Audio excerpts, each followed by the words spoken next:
Hello, everyone, and welcome back to the Plant-Powered People podcast with your hosts, Michelle Cehn and Toni Okamoto. We want to start this episode off by thanking our 3 new Patreon supporters. Now we have a total of 5 Patreon supporters. Woo! Oh my gosh. Michelle sent out an email, and the last email I think had the Patreon supporter link, and we got 3 new Patreon supporters. So now I think we make $14 a month. Oh my gosh. And guys, this is a listener supported show / Toni and Michelle supported show. So your support really does mean the world to us and makes a difference. Thank you. Really, really does. And we're super grateful. Also, Michelle was just reading the reviews that have been left for Plant-Powered People podcast, and they just warm our hearts every time. Michelle's going to actually read one for you all. Yeah, so I love going over to iTunes, and we hadn't looked at these for a while, but we so appreciate your words of support on there and your reviews. So Raul left this review, which just made us smile, and we hope it will make you smile too. This podcast is great. I recommend you give it a try. We all have those questions, doubts, fears, fails, and we may also feel neglected and lost. This podcast is great for everyone, and especially for those who are seeking for unresolved questions and motivation. We've all failed at something, and we can all use a hand. In this podcast, we all feel like family, and we're treated as one too.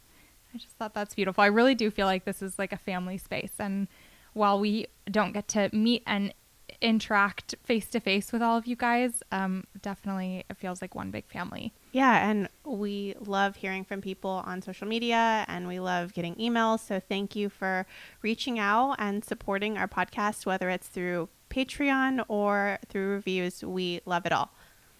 Yes. So without further ado, shall we jump into this really exciting topic today? Yay!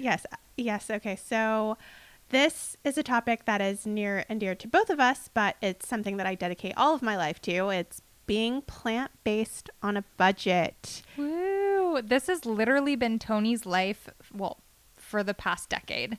Yeah, I it's something that I've known very well, both personally and through my work. And so I'm very eager and excited to just jump right in. Michelle and I have been really thoughtful about the things we want to share with you this episode, and we hope you enjoy. So one of the most common things that we hear throughout our work and our life and from people who are thinking about a plant-based life is that, oh my gosh, it is too difficult. It is too expensive. Being plant-based is for the elite niche or whatever.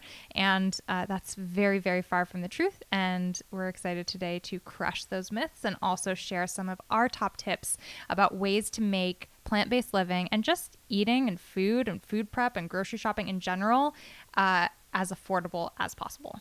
Yeah, I want to elaborate on that just a little bit, but it is my experience where in my family especially, there have been some diet-related health issues as a consequence to poor eating.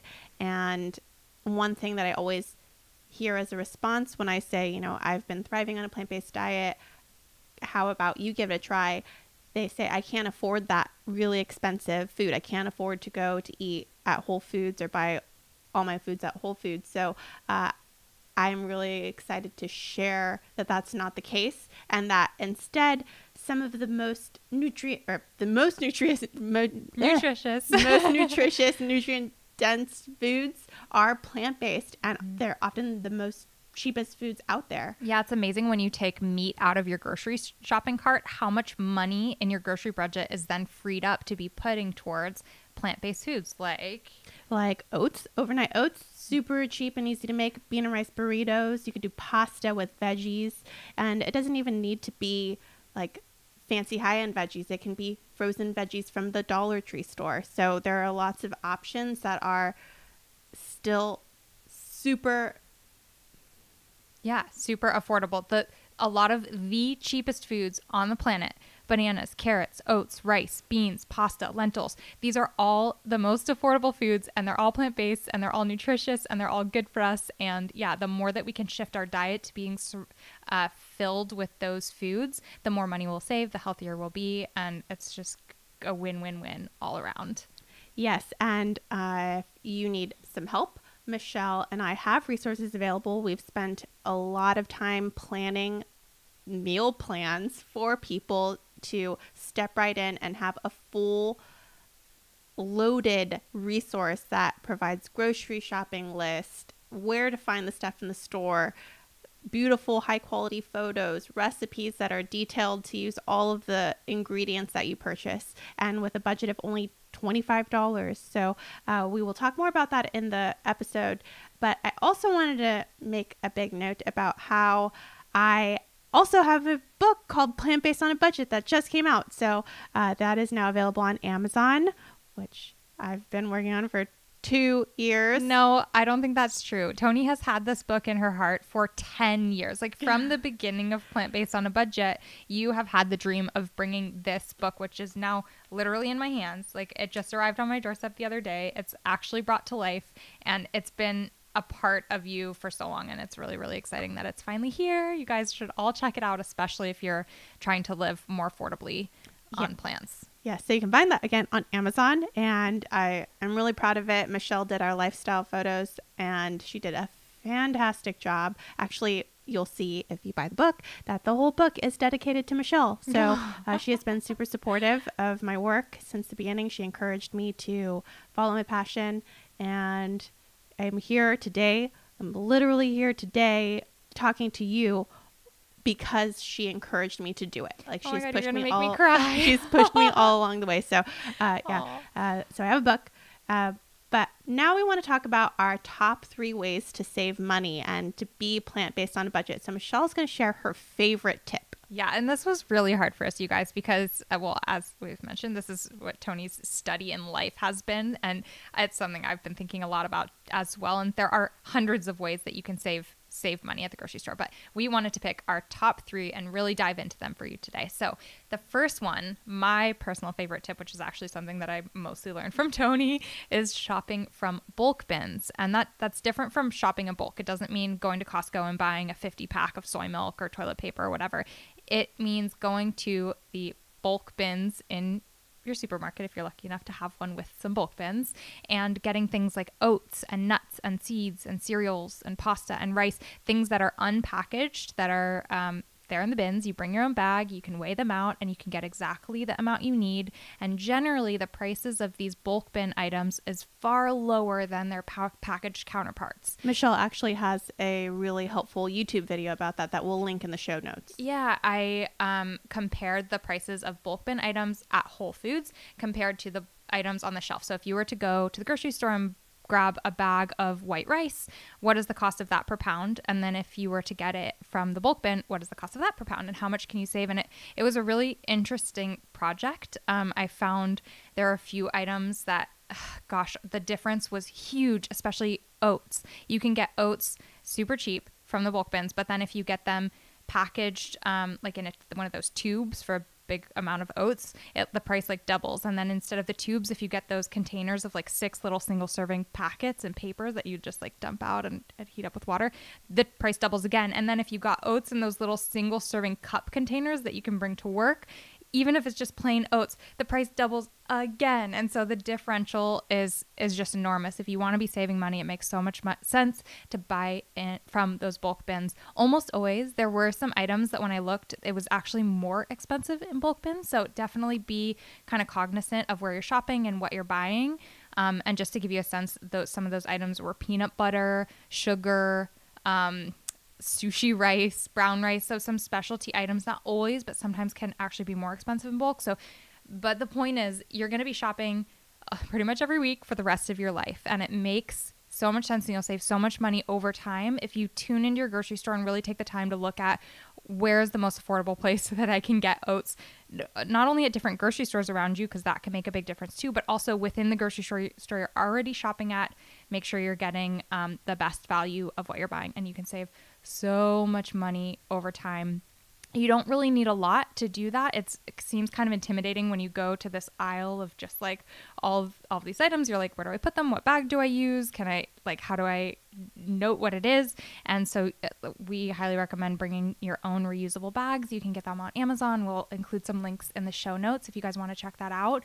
And you can have big, like wide mouth mason jars at home that once you purchase the item, you can just dump it into there, and you're going to be saving on so much packaging waste as well. So it's better for the planet, and you'll be saving money and all the things. So it's just, if you can start to like venture into that part of the grocery store with those bulk bins, it has rewards all across saving money and your life and our planet.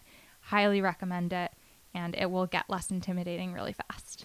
And this is not one of my favorite tips, but it is a tip that kind of feeds into what you're saying, is really look around at what grocery stores are available in your area. It may not be the closest grocery store, which is the one on the corner that's the cheapest and best for you and your family, but it may be the one that's half a mile or a mile away, and it would have maybe bulk bins or cheaper produce. And so I definitely recommend looking at what's available in your area before you decide on going to the one that's closest to you.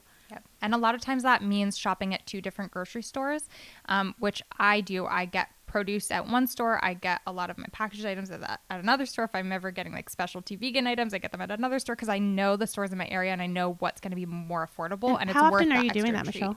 Trip. Not often. Okay. If so it's not like you're doing these, going multiple stores every week? Sometimes. Okay. I mean, they're depending on where you live and how close they are to one another. If you're already going out to the grocery store, it's not necessarily a ton more effort to pop by another store. And if you know what you're getting at each place, it ends up not being that much of a hassle. But that's something else we'll talk about later, is saving time versus saving money, because you want to figure out which you have more of in your life. For sure. And then, organize your efforts around that.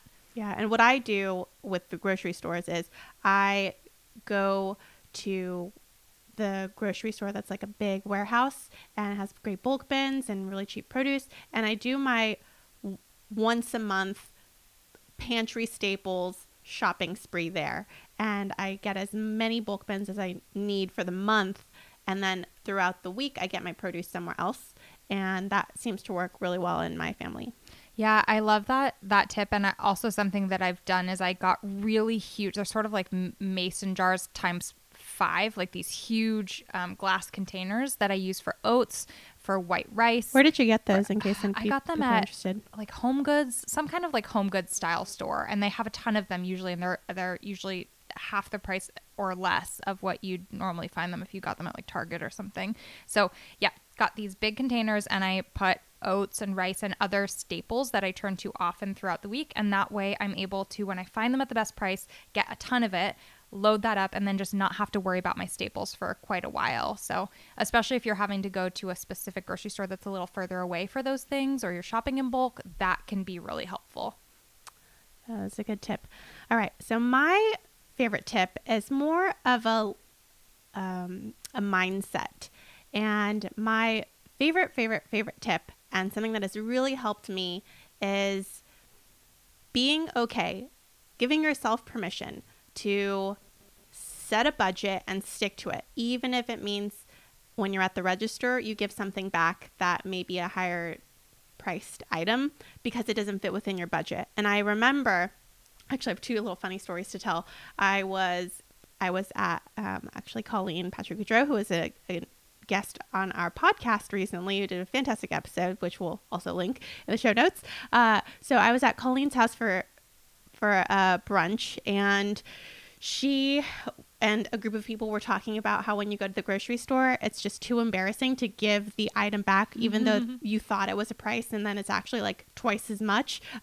Almost actually everybody except me had not given the item back because it would be too embarrassing, or it was just, I don't want to deal with it. So my story to them was actually one that's in my new book. And that is, when I was little, my dad would hold up the line. He would make the checker go check the price for the cheaper price. And so he always wanted to get the best price. And I would get so embarrassed. I would think, oh my gosh, my dad is so embarrassing. Dad, please stop. There's a line of people behind us who have to go somewhere. And my dad would look at me and he would say, Toni, I don't care. They don't pay my bills. And now I think about that whenever I think about these people who I have no idea where they are and they're behind me, and I'm looking through my coupons or like pulling out my app for my digital coupons, and there's a line of people who are annoyed. I think, well, they're not paying for my bills. Why do I care about what they think? And I think that that's so important because there's so much embarrassment attached to saving money. I think that that's in life in general. Like, I remember being little and shopping at the thrift store for clothes and being really embarrassed. And I'm not really sure where that comes from, but there's, for some reason, embarrassment attached to not having a lot of money. And so I just recommend letting that go and doing what's right for you and your family, whether that's clipping coupons or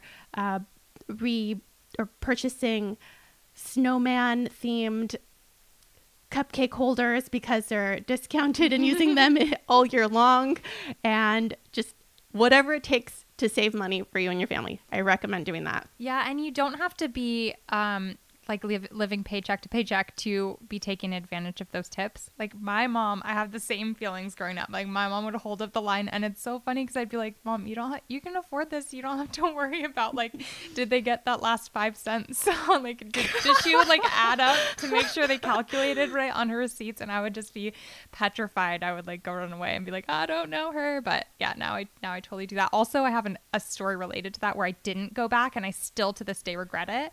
Dan and I were at Whole Foods, and we almost never would get their hot bar food because it's so expensive. But one night we did, and Dan picked up a baked potato, which a potato you could buy for what, 30 cents? Yeah, like, very cheap. Almost nothing. Yeah, a 10-pound bag for like $2. So we check out, and I'm like, why is this so expensive? And I'm looking, and the baked potato rang up to like maybe $10 or something, because you're paying the price per pound the same as like arugula. I could have gotten like 50 pounds of arugula for the one potato because it was so water heavy and stuff. And I was like, Dan, oh my God, the potato. But he was like, no, we're not.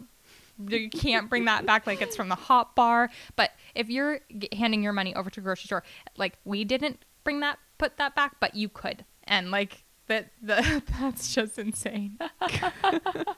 Anyway.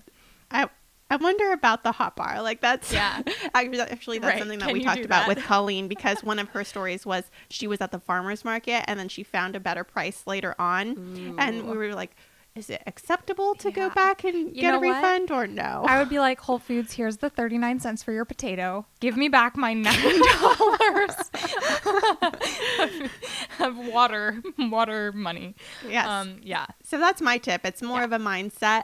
And I think it's, at least it's been really transformative in my life, just accepting that I want to save money and not being embarrassed about what everyone else thinks about it. Right. And if you can go into it with a perspective of like humor and playfulness and fun, and not be like the annoying person, like, did you get that? I have all these coupons, and show up there grumpy, then of course you're going to ruin the cashier's day. But if you go up just being like, oh gosh, I have all these coupons. Sorry, I know it's going to be extra work. But like if you have a good attitude about it, they will too. And same with the people behind you in lines. So much they're reading your body language and reading your attitude. So if you go up there not shy and embarrassed, but instead just having fun with it all, then people are not going to mind.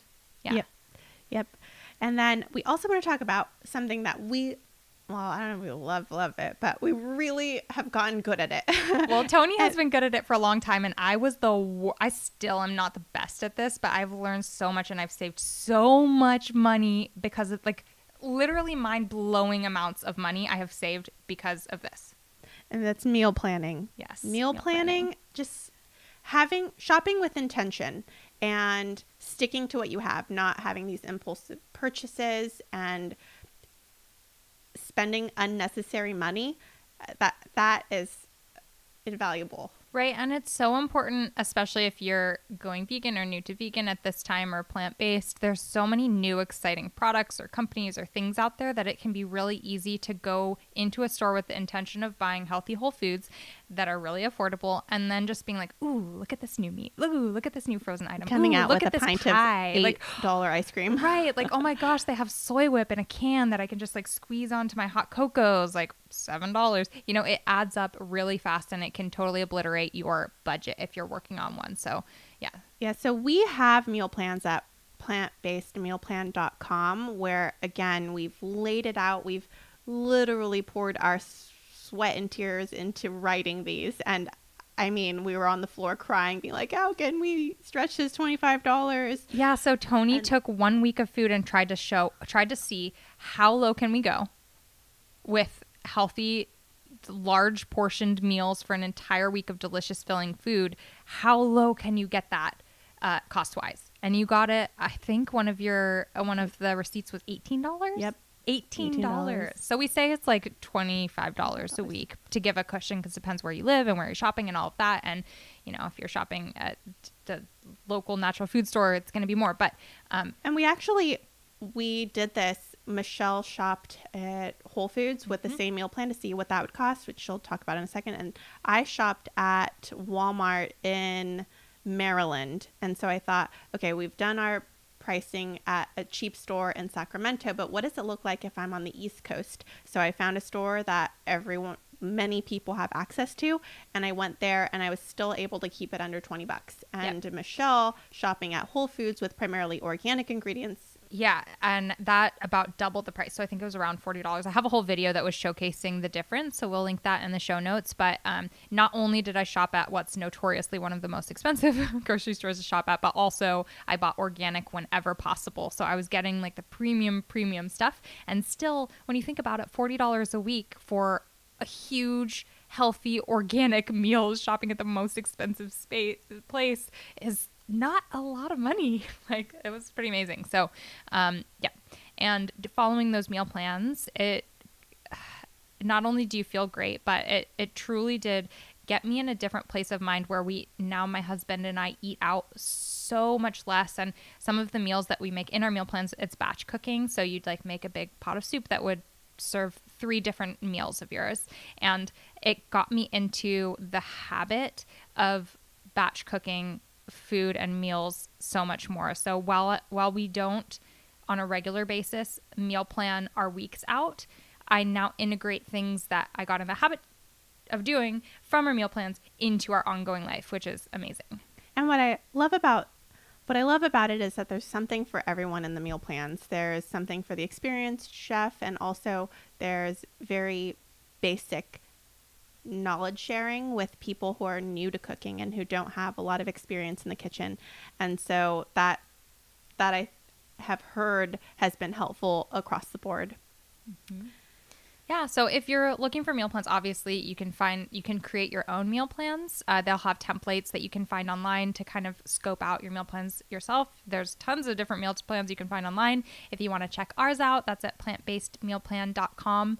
And one of the other special things about our meal plan, that is why Toni was crying on the floor every time we make them, is we make it so that what you're buying is used perfectly throughout the week. So you use up all the ingredients that you purchase, and that can be like, you'll find if you're making your own meal plans, it's really hard to do that. You end up having extra of these ingredients that go bad in the fridge, or then you have a little bit of this ingredient that you never end up using and throw away. So that's another cool element of having someone do that work for you. Yeah, and if you can't buy them, or if you bought them, you don't like them, you want to try your hand at your own meal planning, I recommend checking your pantry to see what you have first and using those ingredients to shape your meal plan.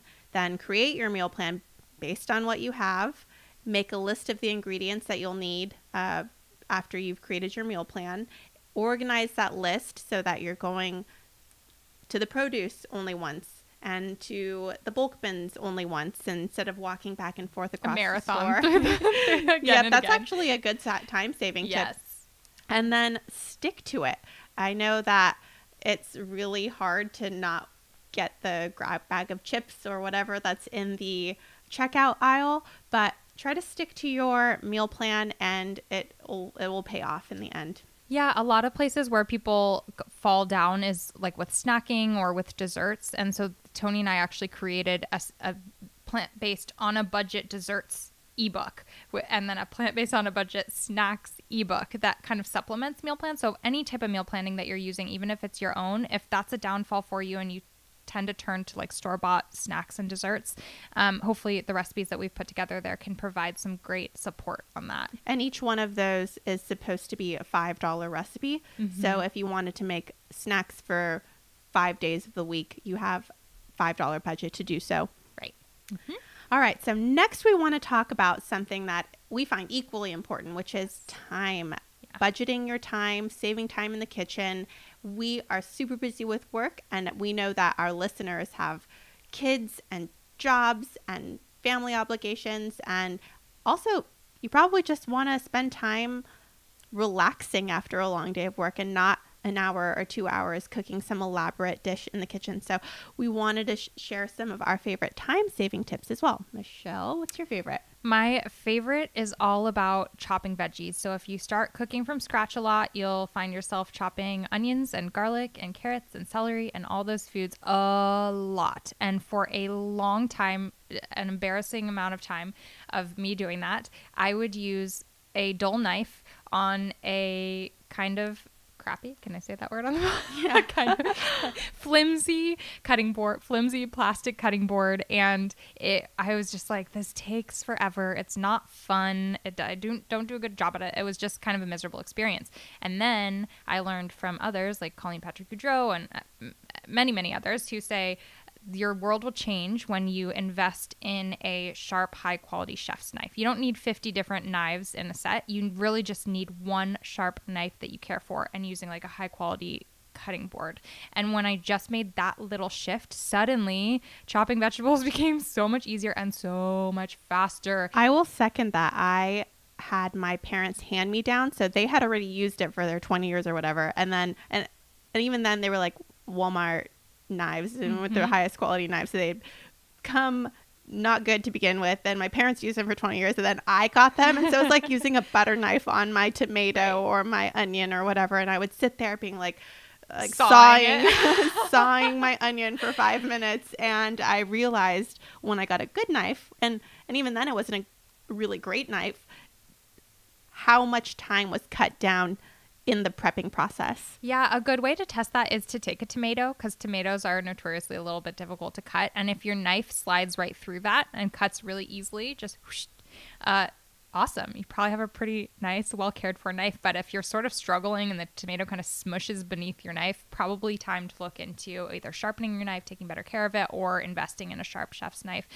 It's interesting because a lot of people think that a sharp knife is more dangerous, but actually working with a dull knife is way more dangerous. Why is that?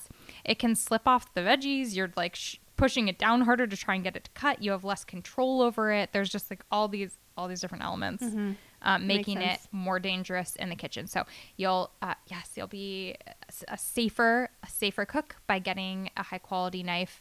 And then the other thing is like just knife skills. So if you don't, for the longest time, I didn't know there was a right way to chop an onion. I thought you find your way to get it into little pieces and then you're golden. But there, in fact, is a right way to chop an onion. There's a right way to mince garlic. There's a right way to chop almost all veggies that makes it as effective and efficient and time-saving as possible. And you can find all of that on YouTube. Actually, Toni and I have made some videos just showing like how to chop an onion. It sounds so simple, but if you learn the right way to do it, you just have to learn it once and it will pay off for your entire life to come. You'll be saving moments of your days. So highly recommend looking up some knife skills and learning some basics. And then something that I've resisted for the longest time because I'm all about getting the most affordable produce at the grocery store is buying pre-chopped veggies. So there's something called mirepoix, which is that onions and celery and carrots and garlic usually. And garlic. So it's you chop all that stuff up, and it's usually forms the basis of most soups and stews and stuff. It's just everything you ever make has that as a basis. And so in normal life, I'd have to go and cut my onion the right way. I'd have to mince my garlic. I'd have to like wash and chop my veggies and my carrots and all these things. And I don't know how long that takes. It's faster with a sharp knife, but it still takes time. And so the other day, actually this past weekend, I was with my mom. And we were going to be making a matzo ball soup. And we were at Trader Joe's. And she's like, Michelle, or I was trying to get like the celery and the carrots and all the different pieces. And she's like, Michelle, why don't you buy this pre-chopped mirepoix? And I was like, oh, that's more expensive. Oh, I really resisted it. But she's like, Michelle, just try it. So I got the mirepoix.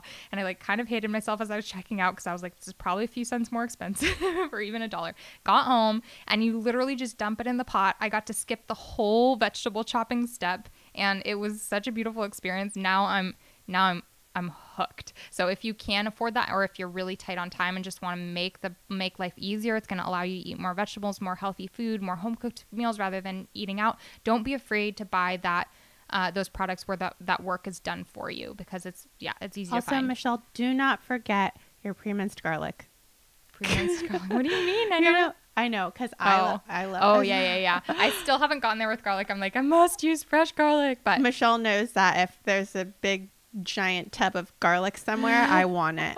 We did a Costco haul, and I think Toni showed that's like 3 pounds of garlic. And she minced. knew before I even saw it. She's like, you Toni's probably gonna need buy this. that. This is the one you're going to profile in our video.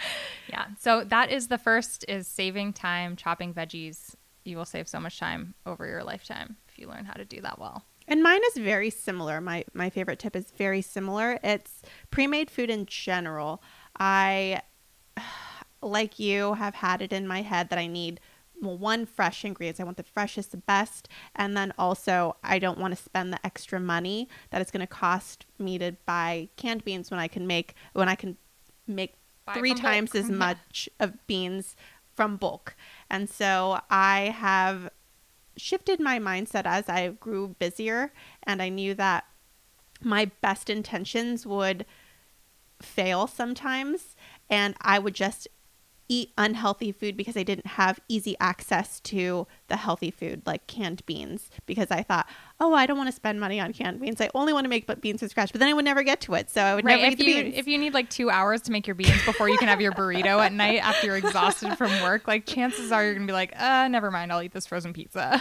Yeah. So I recommend assessing your time and seeing, do you have more time right now or do you have more money?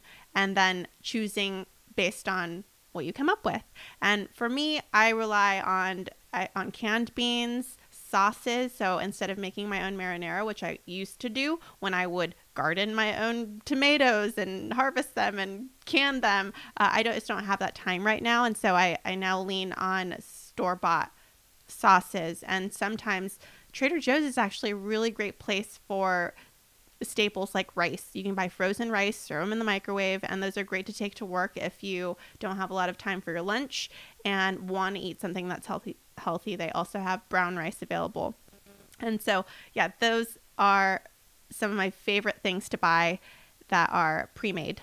Yeah, and so in the beginning you said you always want the freshest of everything, and you thought that you were sacrificing that by getting frozen, but especially when it comes to fruit, a lot of things people don't realize is that when you're buying frozen pre-chopped fruit in bags, that's likely frozen at the peak level of like fresh, what do you call it? Ripeness. And so that can actually be the highest quality fruit that you can get. And as I'm sure any of you guys who've ever bought berries or fresh fruit can attest to, so often, as much as we treat it well and try and eat it fast and wash it and keep it clean and keep it in the fridge, it gets moldy, and I end up dumping out half of my container of like $5 berries. And so if you just are over that, it doesn't mean you can't eat berries anymore. It means you can save money and save time and get even fresher fruits and veggies by buying them frozen. So this doubles as a money saving tip too. Yes. Yeah, double whammy. And then the third thing that we really, really, really love, both Michelle and I live by our pressure cooker. We both have the Instant Pot, and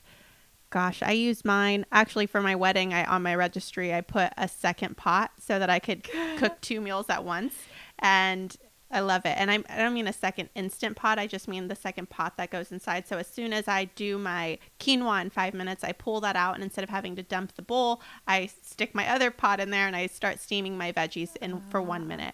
And I thought you were getting an extra. Gosh, Instant I pot. really would love to, but I just can't justify By the way, just you guys, yet. yeah, it actually was a conflict in our mind, because the last thing that we want to recommend to you guys as under our save money tip is, hey, you have to buy this appliance. But this is an appliance that has, for both of us in our lives, paid off in dividends and will continue forever on into the future. You save so much time. What would take you, okay, how long does it take to make brown rice on the stove? It takes 40 minutes. 40 minutes. Now I'll spend 20 minutes. Now 20 minutes. It chops your cooking time in half. And that, if you're a busy person in life, or even if you're not busy and you just want more time watching Netflix and not having to babysit your rice in the kitchen, is gonna pay off. And that's what I love about it the most is that I can chop everything to make a chili or a soup or a curry or a stew and throw it in there and not have to monitor the temperature. Is it overflowing? Is it going to catch my house on fire? I don't have to worry about that because I know that it's doing its thing in the pressure cooker. And even if it takes some time to build pressure or release pressure, it's less time that I have to spend watching it. Mm-hmm. So I love that about it too. Yeah, this very much sounds like an ad. It is not an ad. It is not sponsored. We just sincerely love it. And it doesn't have to be an Instant Pot. There are pressure cookers that you can get on the stove. Those are a little bit more temperamental, I think. It doesn't have to be, but I would say I love my Instant Pot. And it's my parents had one that wasn't an Instant Pot that was very similar. Right. Yeah. And a lot of people get nervous. So when I first got my pressure cooker, it sat in its box for maybe 6 to 8 months, like in my tiny apartment, and I was just intimidated by it. But break through that. And I hear from so many stories from so many people that they're intimidated by it. They don't know how to use it. They don't know how to cook rice in it. Blah blah blah blah blah. But ultimately, if you get over that, you can find recipes on both of our sites and on the internet, and tons of tutorials. Get familiar with it, and then you can get rid of your rice cooker. You could get rid of your slow cooker. You could get rid of. Oh my gosh! Well, remove that statement from here. But what is cool about it is that it has so many functions, and it has a slow cooker function. So you can slow cook in your pressure cooker. Exactly. Yes. And you can get rid of a lot. You can saute in there. It's multi-purpose, and and awesome. If you can't afford one, I will go ahead and speak on behalf of the slow cooker, my dear friend, the slow cooker. I don't know if you guys know this, but I have a book that is dedicated to slow cooker recipes, and I do use mine still. So if you can't afford to buy a pressure cooker, they are a little bit more expensive. You can find really, really, really cheap slow cookers at Walmart, on Amazon, at the thrift store. Although after I watched This Is Us, I'm a little bit nervous about crock pots from the thrift store. But now I want that story.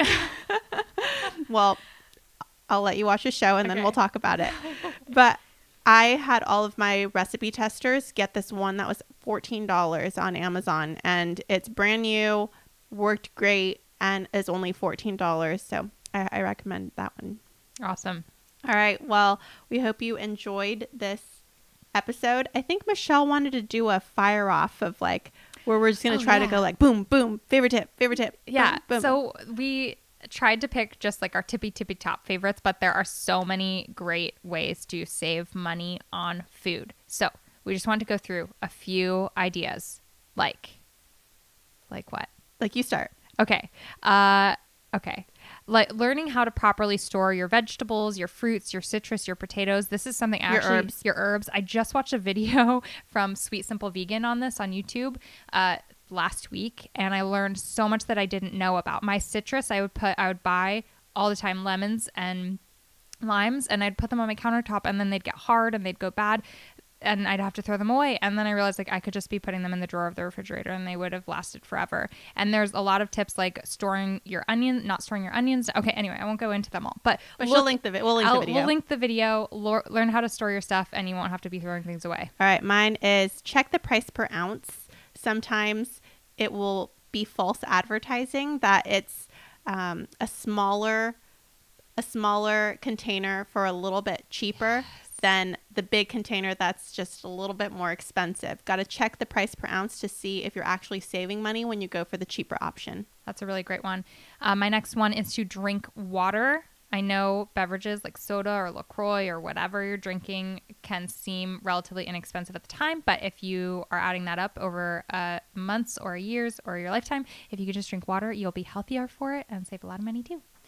Mine is buy store brands. Sometimes it is, I think we have some brand, what is that? When you're affiliation. Not affiliation. It's when you really want to support a brand, your brand loyalty. Yeah. Brand loyalty. And you feel this is what my family Affinity, ate. That's what I meant. This is my family ate. I've always eaten this. Even though there's a store brand that's much cheaper, it can even be the same product with their label slapped on it. So check out the store brands. Yeah, that's a really good tip.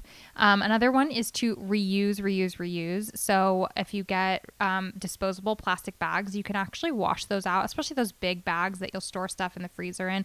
Wash those out, let them dry, use them again, let them have longer than a one-use lifespan, and you'll be doing the environment a great service as well. Same thing with storing things in mason jars. You can reuse jars from like spaghetti sauce or like anything that you're buying that comes in a jar. You can wash that and you can use that for storing your bulk bin purchased items. And now there's a lot of like silicone reusable bags and stuff that are actually made to last forever. So those can be pretty expensive to invest in, but if you can afford it, you can save money over the long run, and you'll also be helping the environment. And we can link to some of those, our favorite ones, in the show notes. And my last one is cooking with friends or meal swapping with friends. I love sharing food with people. It's my favorite thing. And I invite people over and my friends will be like, what can I bring? And I'll say, oh, you can bring the salad or a dessert. And then I don't have to spend money. And we're having this beautiful meal with a salad and a main course and bread and dessert. And I only had to make one of those things because my friends took care of the other.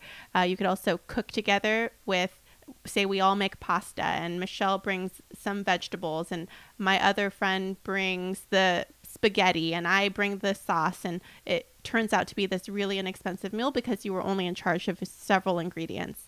And then the meal swapping is if Michelle and I were each cooking a batch of food, she would double her batch and I would double my batch, and then we would swap one of those batches, and so that we only had to do the cooking one time and we got 2 meals out of it, 2 different meals. So that's my last tip. That's awesome. Can I give one more? Yeah. Okay. Do it. My last tip is fast food is not always cheaper. In fact, it usually ends up being way more expensive.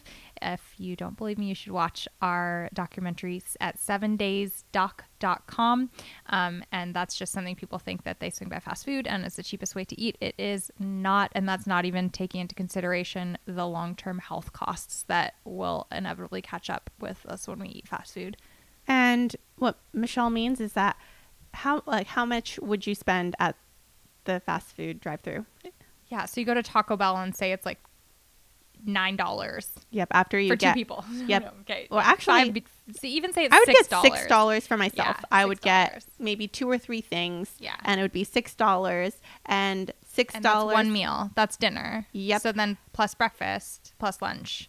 And then you think about how much we just talked about our meal plans. How much did you spend on a week's worth of food? $25. So it's just for 2 not a good days deal. of fast food, you can usually eat for about a week of home cooked meals when you're eating the way that we present in the meal plan. So, fast food is just so often glorified for that, and it is so far from accurate. So, okay, with that, those are our tips that we'll share with you right now, but you can find so many more in Toni's new book, Plant-Based on a Budget. So I hope that you'll all get yourself a copy. It is such a special book, and we will link that in the show notes, but you can also find a ton more articles and tips all about this topic at Toni's website, plantbasedonabudget.com. And Michelle will be writing a full article with this podcast. So you can find that at worldofvegan.com. Yeah, it's something I've been wanting to do for years, is do a guide to eating plant-based on the cheap and saving money. And so I'm glad to finally have the chance. Sorry, Michelle.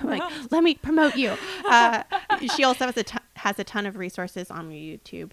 Yeah, mostly that Toni played a part in as well. So you can find our videos over there. Is that youtube.com/worldofvegan. Cool. Hope you guys will subscribe. Also, don't forget to subscribe to our podcast if you haven't already. You can find our other episodes anywhere you listen to podcasts: iTunes, Stitcher, something Play, Spotify, Google Play, all of the things. All of the things. Take a listen. Yep. Share with your friends. We hope this helps get you through a boring day washing the dishes, or a long drive, or taking a bath and relaxing, or a walk. Getting ready in the morning. Oh my gosh. I used to hate getting ready because I felt like it was such a waste of time. But now I pop on a podcast and I'm like, do. Goes by quickly. It's awesome. Yeah. All right. Thank you so much. We'll catch you in the next episode. Bye. Bye-bye.